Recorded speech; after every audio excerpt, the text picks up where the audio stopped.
Hello everyone, welcome to the lecture of implant related complications. As the treatment planning of implant itself is important, to maintain the implant is also important. So what are the topics that we are going to discuss in this lecture are about the introduction of implants and its failures, the definitions of implant success, the survival and the failure. What are the complications? Mainly four types. They are surgical, biological, prosthetic as well as the aesthetic part, and we'll conclude our video lecture. So if we talk about implantology, as we know, it is an overgrowing field and many advances have been taking place day to day in the field of implantology.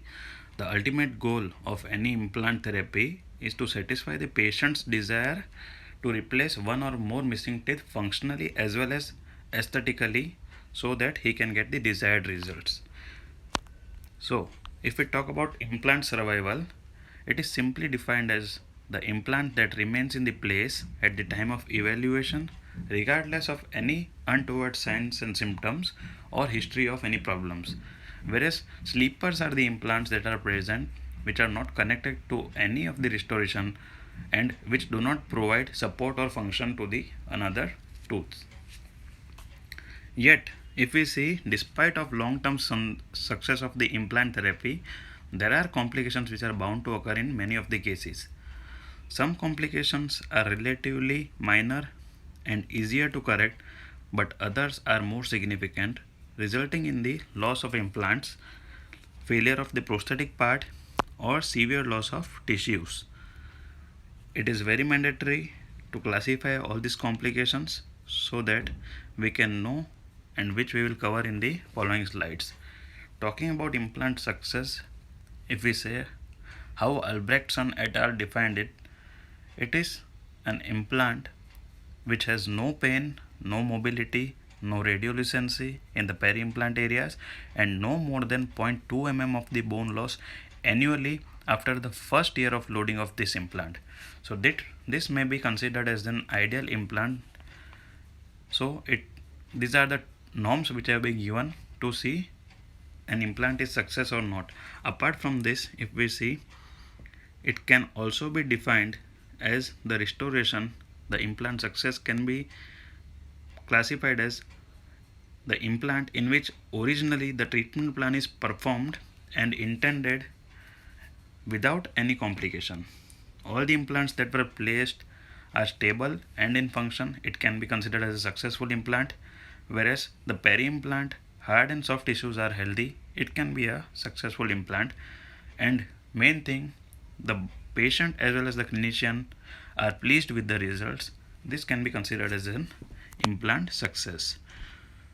So talking about the main criteria, the topic implant complications, it can be classified as biological complications, surgical complications, the prosthetic or the technical complications, and the aesthetic complications. Talking about the surgical complications, if we say, these are the problems which may occur during intraoperative procedures or after the procedures also, that can be surgical complications which may result during the surgery, and the processes, the complications like implant placement, during the implant placement, the implant exposure or the augmentation procedures. Mainly it can be seen during the surgical site. It can be hemorrhage and hematoma, neurosensory disturbances, or the implant malpositioning.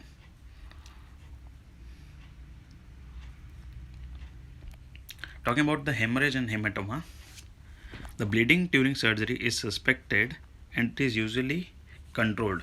The smaller vessels, what happens in the smaller vessels, they can constrict naturally and hence the slowing of the hemorrhage occurs. But whereas in the serious bleedings or the larger vessels, it do not close symptomatically.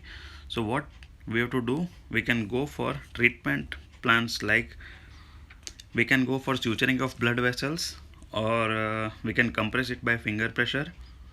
We can use hemostatics like microfibrillary collagen, like we can use oxidized cellulose also, and even antibiotics coverage can be needed in case of larger hematomas.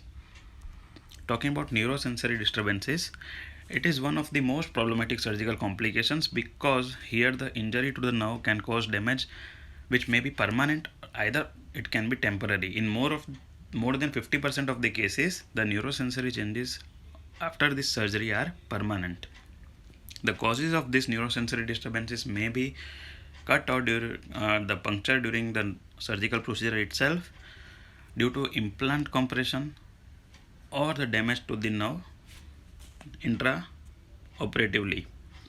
Now, how this is classified.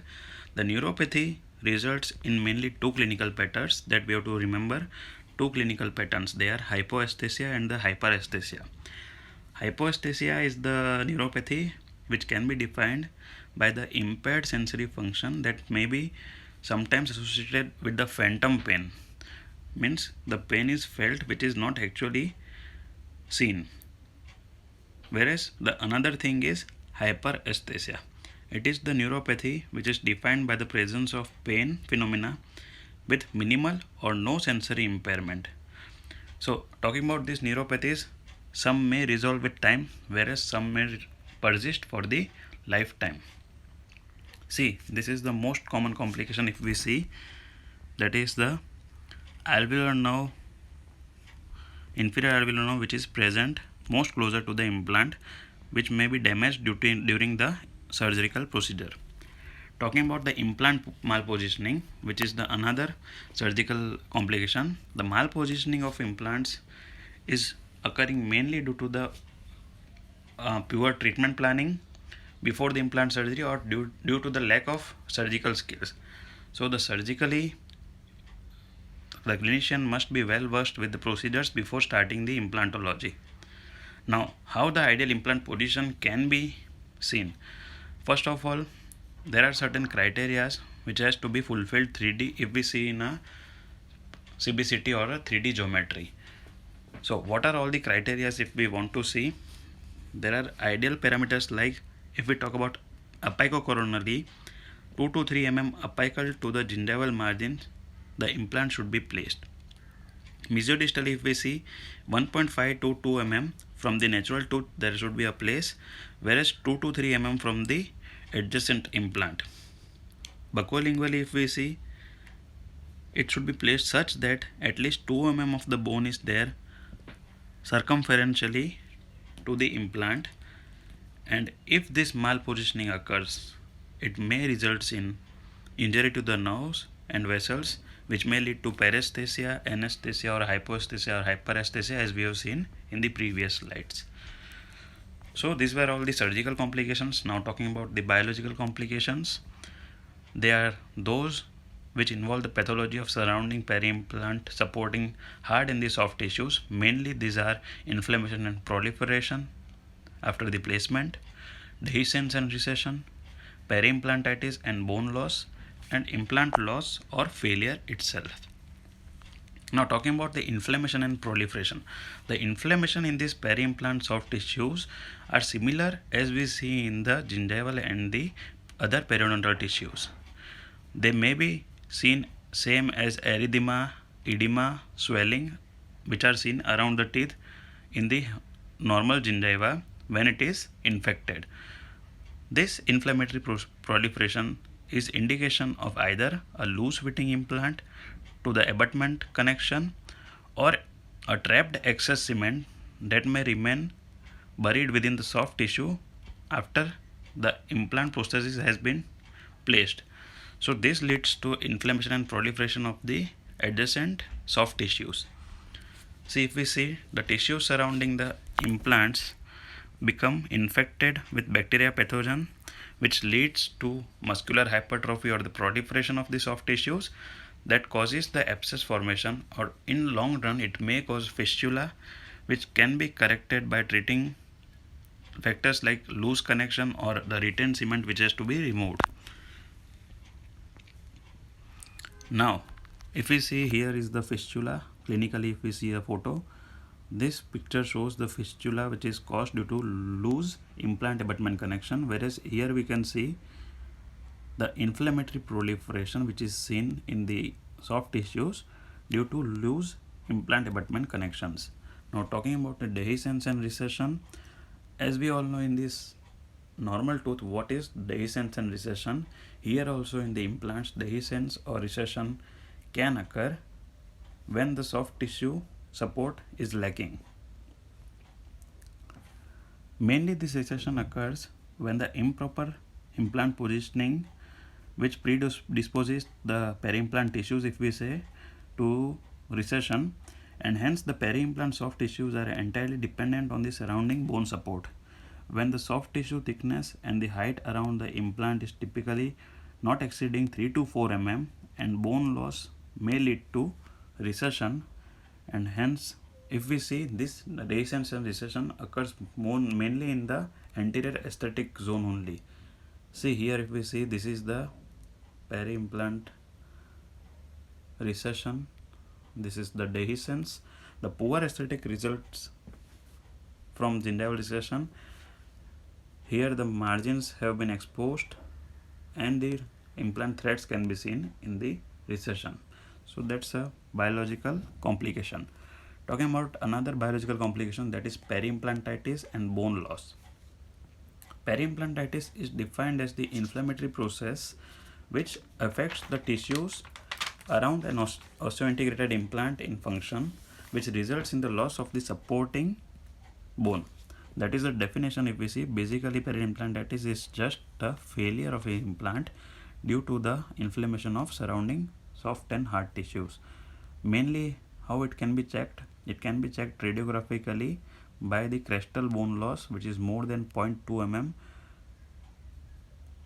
after the very first year of implant placement. Now what are the etiology and risk factor of this peri-implantitis? It may be poor oral hygiene which is not maintained by the patient, the history of periodontitis which has not been taken or care of by the clinician as well as the patient, systemic factors like diabetes or another systemic complications. Smoking also affects the implants, can increase the risk of implantitis by about 6 to 8% than in the normal patients.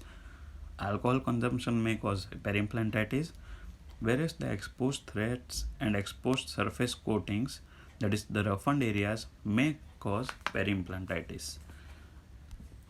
Now if we see what are the clinical features of this peri-implantitis, they are bleeding near the implant after the placement or after the suturing, also suppuration which may be seen after the placement of implant after few days, the increased probing depth after some times, that is during the follow-up what we take for the 10 to 14 days, the calculus build-up, swelling which may be seen in the soft or the hard soft tissues, and the color changes of the gingiva near the implant placement, mobility in the implant again is a sign of peri-implantitis, and a radiographic bone loss which is the sure sign of peri-implantitis. See, there are two terms, the one is peri-implantitis and one is peri-implant mucositis. Peri-implantitis is the loss of soft as well as hard tissues around the implants, whereas peri-implant mucositis is only the inflammation of the soft tissues around the implant. See here we can see basically it starts with the peri-implant mucositis only. Now if we talk about the treatment of this peri-implantitis, there are mainly three treatments what we have to consider, that is occlusal therapy, a non-surgical treatment, and the surgical approach which is taken lastly. What happens in the occlusal therapy? When the excessive forces are considered, the main etiologic factor for the bone loss, the treatment involves the analysis and the fit of the prosthesis, and hence the number and position of the implants and the occlusal evaluation has to be done. The prosthesis design changes can be done, improvement of the implant number can be done, the positioning and the occlusal equilibrium then can contribute to arrest the progress of peri-implant tissue breakdown.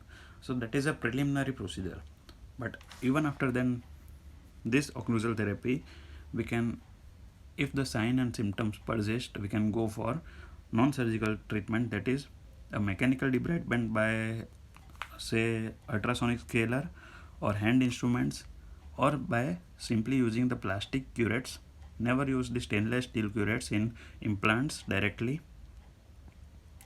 or mechanical debridement by rubber cup and pumice powder. Along with that, we have to go for plaque control, subgingival irrigation with 0.12% chlorhexidine, and if needed we can go for antibiotic coverage for about 10 to 12 days. And apart from this, we can also go for laser irradiation so that the elimination of bacteria occurs. Apart from that, if this non-surgical therapy also do not yields result, then we have to go for surgical approach. That is, we can go for excess surgery, that is apically positioned flap or the surface modification of the implants. We can go for resective or the regenerative surgeries like guided tissue regeneration, guided bone regeneration as needed, or the bone grafting simply. And also we can go for surgical decontamination by chemical agents like hydrogen peroxide, citric acid, or 35% phosphoric acid also. Now talking about the fourth biological complication, that is implant loss or the total failure of implant. Now first of all, it is defined as the total failure of implant to fulfill its purpose. It may be either functional or aesthetic because of the mechanical or biological reasons. The implant loss or failure is generally considered relative to the time of the placement or the restoration which occurs. See, the causes of this implant failure may be that when the implant did not achieve osseointegration as we have planned, it may result into fibrosis integration due to certain fibers or the soft tissues which has remained in the contact, which may lead to failed osseointegration. Apart from that, the osseointegration which was weak due to the infection or movement of the, or maybe due to impaired wound healing.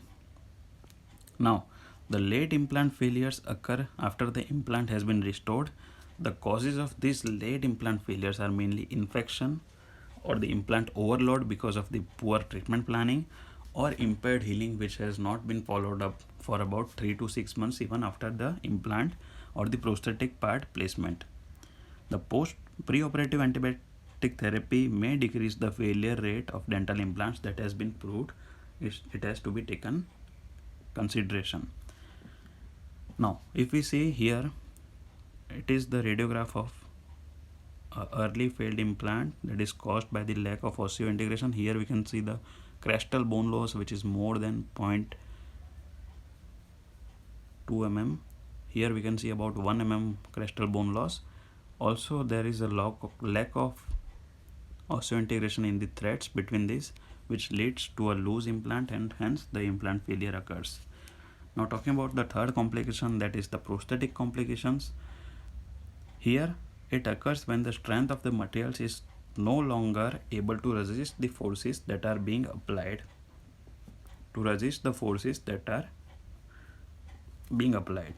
Mainly these prosthetic complications are screw loosening or fracture, the implant fracture itself, whereas fracture of the restorative material only. Now what is screw loosening? Here the screw retained single crowns are attached. Extremely hexed implants or standard implants which are particularly prone to this type of mechanical complication. It was mainly, if we see in the earlier designs, this was the common complication which was seen, but the newer designs and the abutment screws have improved the strength and the increased clamping forces, which helps to reduce the rate of screw loosening nowadays.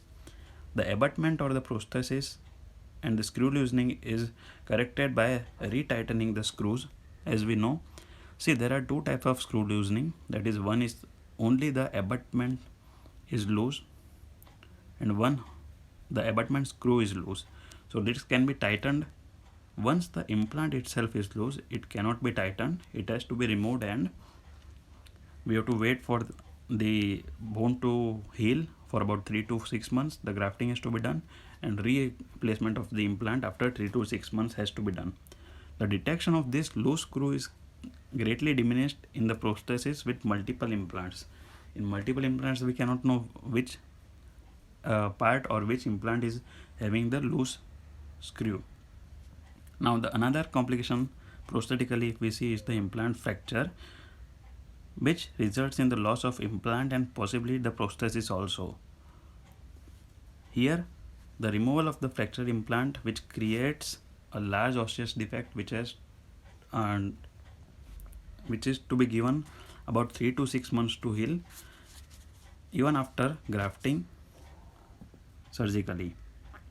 The causes of this implant failure may be the design and the material of the implant is not so well versed, or a non-passive fit of the prosthetic framework itself, and the physiological or biological overload which may lead to implant failure.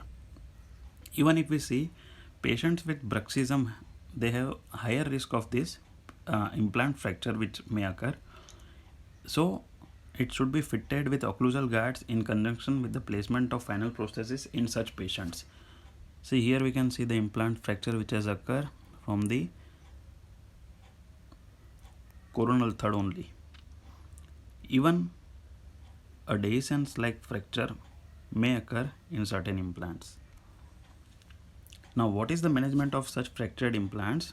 The only thing is removal of such implants and replacement by the another one, which is done after minimum 4 to 6 months after the grafting.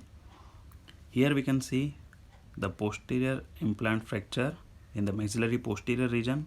See here, this is the fractured implant. These implants are then retrieved and again it is substituted with a wider diameter. In the same surgery also we can do if it is grafted along with. Now the fracture of restorative material, that is another complication prosthetically. Only the restorative material which fractures like this, if we see, it has to be replaced. If it is implant retained, that is screw retained, it can be easily replaced, but if it is cement retained, either it has to be replaced along with the abutment also, because the abutment would along with come out. Now what are the aesthetic and phonetic complications? The aesthetic problems and the phonetic problems, which is the last complication of implants. The aesthetic complications arises when the expectations are not met by the patients. They may be like, if we can see, higher smile line or the thin gingival tissues or high aesthetic demands of the patients which are not fulfilled. So it is called as the aesthetic complication. Also, harmonious tooth size, shape and soft tissues contours are the key factors for seeing the success of implant. The causes of this may be the poor implant position or the deficiencies in the existing anatomy of the edentulous sites or the insufficient bone support. The treatment of such anesthetic demands can be done by the gingiva colored materials that are used to replace the lost gingival anatomy, or in unsatisfied patients the implants has to be removed and again the treatment plan has to be done and it has to be replaced after the bone is again formed. See, here we can see how the pink porcelain is used on the implant supported fixed restoration to mask the high gingival margin. See, here it is the pink ceramic which starts from here, it should be up till here to mask the gingival margin. Now what are the phonetic problems?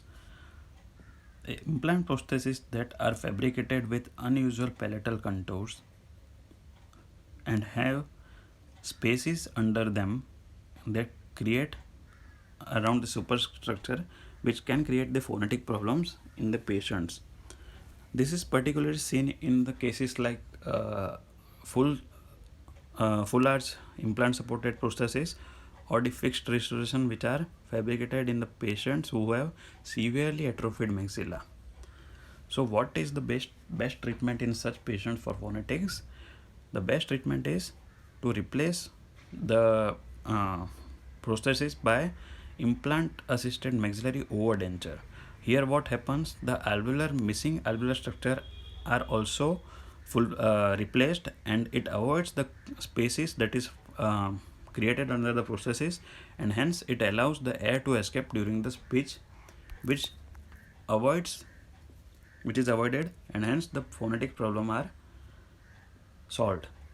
So talking about the conclusion of this implantology, as we have seen, dental implant placement is not free of complications, as the complications may occur at any stage, and that may be surgical, biological, mechanical, or aesthetic.